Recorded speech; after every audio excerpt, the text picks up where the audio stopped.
Hey everybody, and welcome to this week's edition of the Hump Day Hiatus. I'm here flying solo today.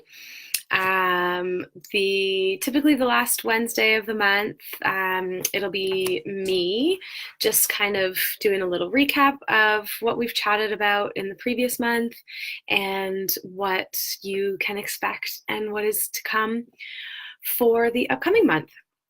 So we've just wrapped up September with our three guests, and we were chatting about how we can rediscover, embody, and allow for more pleasure in our lives. And we're moving into the third core element of a body trust practice for October. And that core element is all about reconnecting to your body's needs and boundaries. And I recently had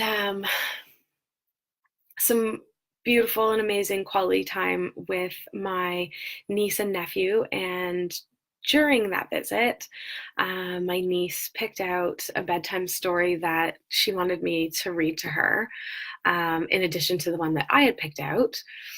And I found myself contemplating it this morning and really seeing how it fits into the theme that we're going to be talking about for October.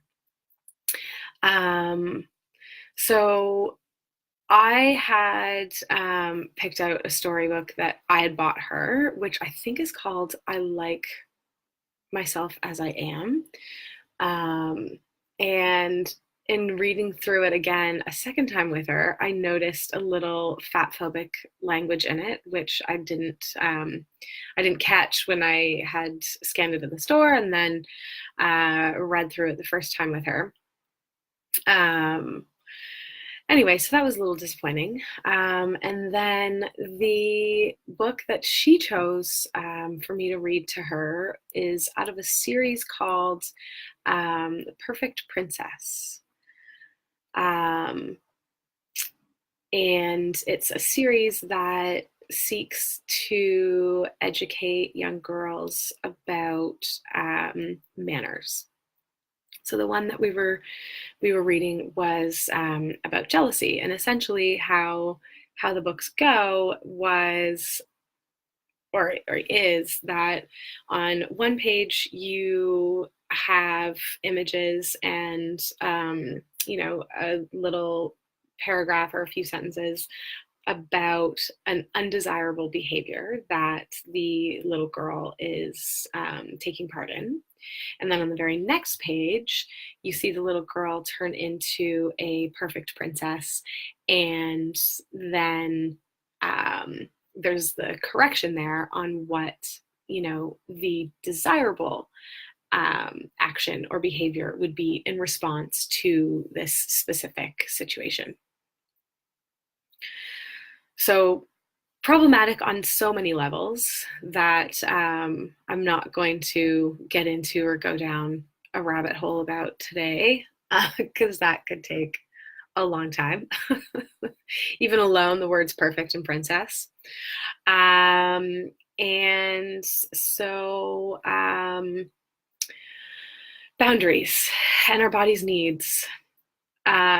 So this book to me was a perfect example of how, um, you know, those of us who are socialized female in this world, um, predominantly, however, across the board, we're all socialized to be good, to not make others uncomfortable, um, to stay in line, to not rock the boat.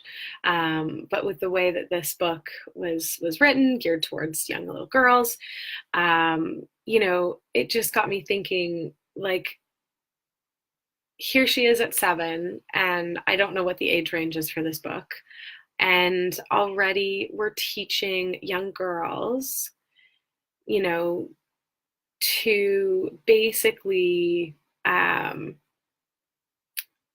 abandon some of our own boundaries and feelings and needs for the sake of making those around us um, more comfortable,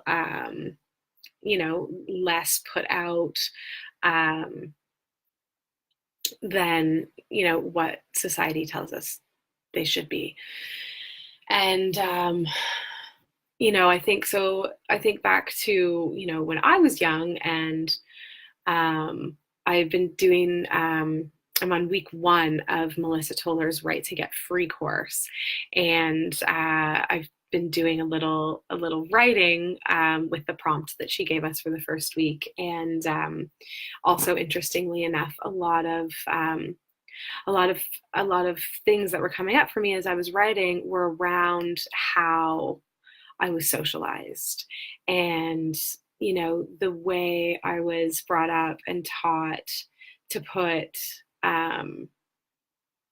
others' needs before my own, the way we're taught in society, as those of us that are socialized female, that men's needs, or their likes and dislikes are what we are supposed to strive to fill.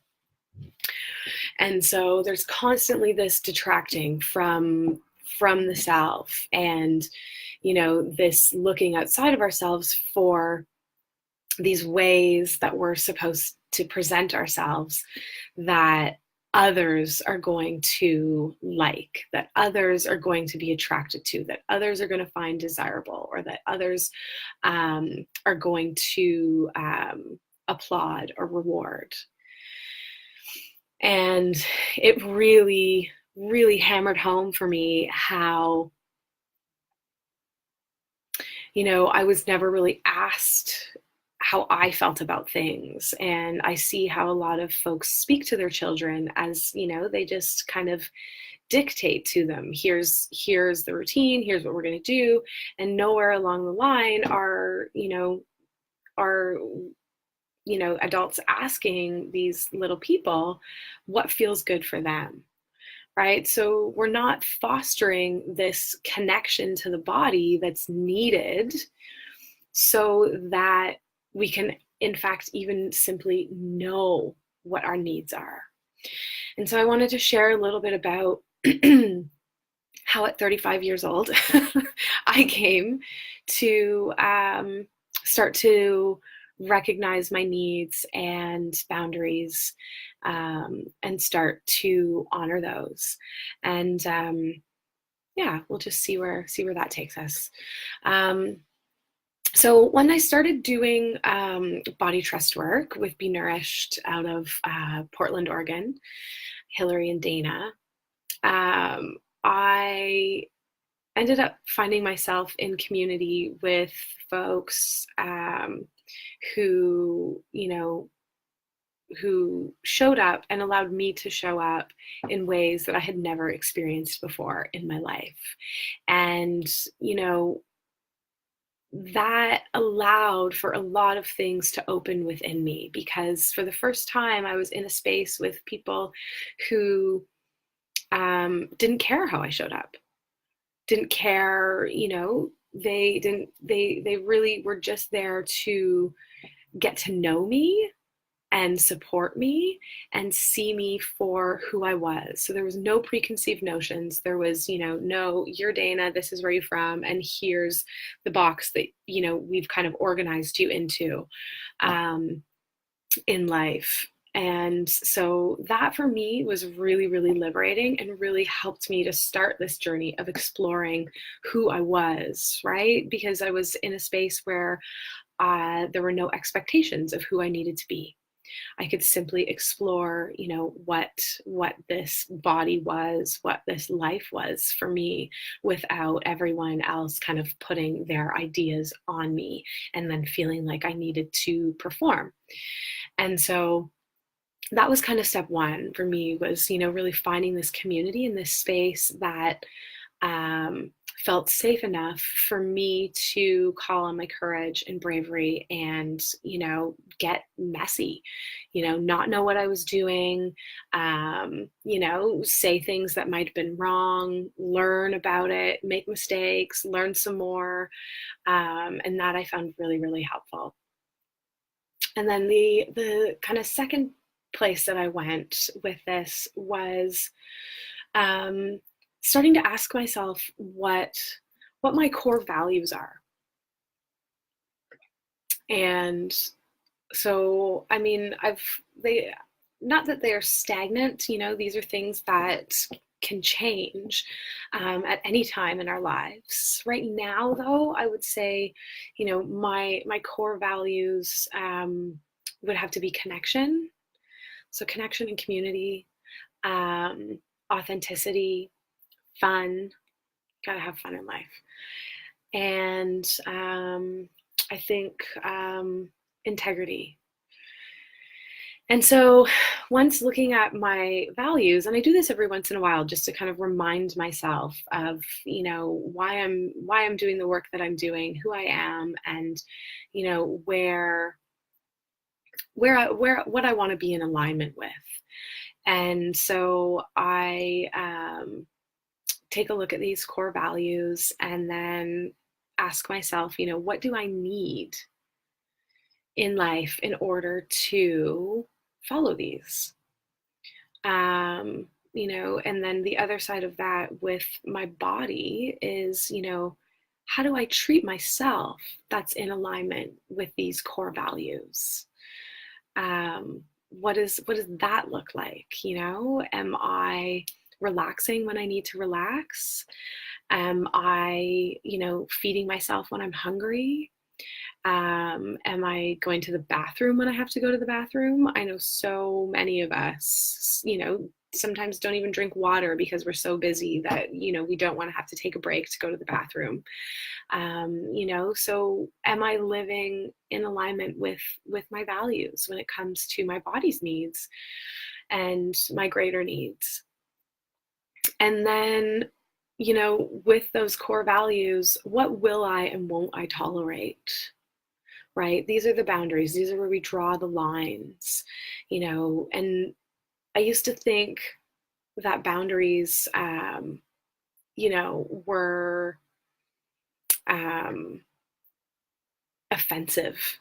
Having boundaries was offensive, and having boundaries was selfish, right? Like I could always give more, or I should be giving more, or if I had a boundary where I was putting myself first and doing some self-care, if someone else had something come up, I would ditch it and then head on over to whatever it was that they needed. And in doing so, realize I'm not honoring my core values, right? So boundaries really, now I've learned, are ways that we help people to learn how to engage with us in supportive ways. And that really, really helped me to kind of shift my thinking on how I enacted them, where I held them, and where, sometimes I still do budge. We're all really, really busy in life. And I find that, if we expect things to be static, we kind of just set ourselves up for failure. So there's got to be flexibility for me in everything that I do. I was just chatting with a future guest that I'm going to be having on the hiatus this morning, and I have a list of questions that I outlined for everyone who's going to be coming on, and she messaged me and said, so I've noticed I've been listening into some of your other lives and people haven't been answering these questions. And I said, well, they're typically there for folks who would like a little more structure and who aren't, comfortable or content to go with the kind of, willy-nilly, see what comes up, fly by the seat of your pants kind of interview style. And, we kind of chatted back and forth, and I said, I like having the questions just as a backup, just in case I need them. But, having to follow them just makes me kind of feel like there's more of a right and a wrong way to do things. And, that's not something that I believe. It's not something that's um, in integrity with my values. And so we just tend to go with the flow on here. So you can see there's a ton of ways that connecting with our body's needs and our boundaries really just helps us to show up and bring more of ourselves to life, to those that we're loving, that we're in connection with, and to our community. For me, I found in honoring my needs and my boundaries, I have less resentment for the other things that are needed of me in the day. I, feel less resentful when I give time to others because I've already taken time to care for myself and given myself what I needed. You can ask my partner, I'm not a fun person when I don't get time for myself. And so I'd like to invite everyone to ponder and think about what are your core values? What needs do you have for your body and your life at large? And what boundaries are going to help you honor those? We're going to be chatting with Amanda Holler, who is from my local community here in Waterloo. Next week, she is a social worker, and she's also an intuitive eating counselor. We're going to be chatting a little bit with her, how she came to this work of, moving away from diet culture and into a kinder and more caring relationship with herself and the work that she does. And then we're also going to be chatting with a couple of my fellow body trust providers. So I have Nicole Eikenberry, who is going to be chatting with us, I'm just checking the dates here, on October 17th. And then and Nicole is from, her business is called Mindful Food in Motion. And then I have Sarah Thompson, who's also going to be chatting with us on October 24th. And her business is called Resilient Fat Goddess, which I just love. And she embodies it. She's just such a wonderful, wonderful individual.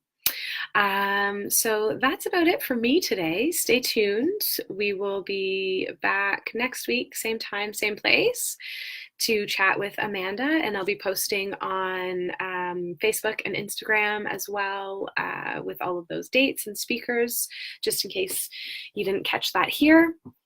And then I wanted to give a quick shout out. I will be doing a workshop in Wingham and Waterloo, October 28th and October 1st. And that is on how to raise body confident kids. So a lot of the things that we learn about our bodies and the way that we eat, the way we treat them, the way we think about them is generational. It's passed down from our mother's mother to them, our mother to us, and then our children from us. Even as unintentional as it is, I was never shamed for my body when I was a child, but I heard my mother talking about hers and shaming hers all the time. And so I'm offering a workshop to help us navigate this world, especially with all the social media that's out there right now, and walk away with some tools on how we can start to work through some of our own stuff, unpack a lot of what's been passed down through our lineage so that we can stop passing it on to our children and our daughters. I will be doing a workshop in Toronto. I'm going to be doing a masterclass, which is super exciting, on October 12th. So if any of y'all are in Toronto, want to take the drive, or have friends in Toronto, feel free to pass along any information about that. And then last but not least, my dear friend and dietitian Suzanne Dietrich and I are starting a 6-week course on intuitive eating, which is going to be starting on October 22nd here in Waterloo. We're going to be doing 6 consecutive Mondays in a row.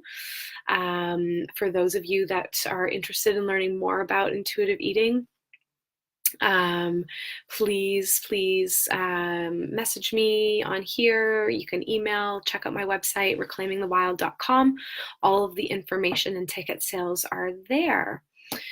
Thank you so much for tuning in today, everyone. If you're on the replay, thanks for listening. And again, this will be posted in the Facebook group, The Hump Day Hiatus, also on my website, on my vlog, and again, on my YouTube channel. Please feel free to share and spread some of this non-diet love, and let's help us all kick this body shaming bullshit to the curb. Thanks for tuning in. Bye.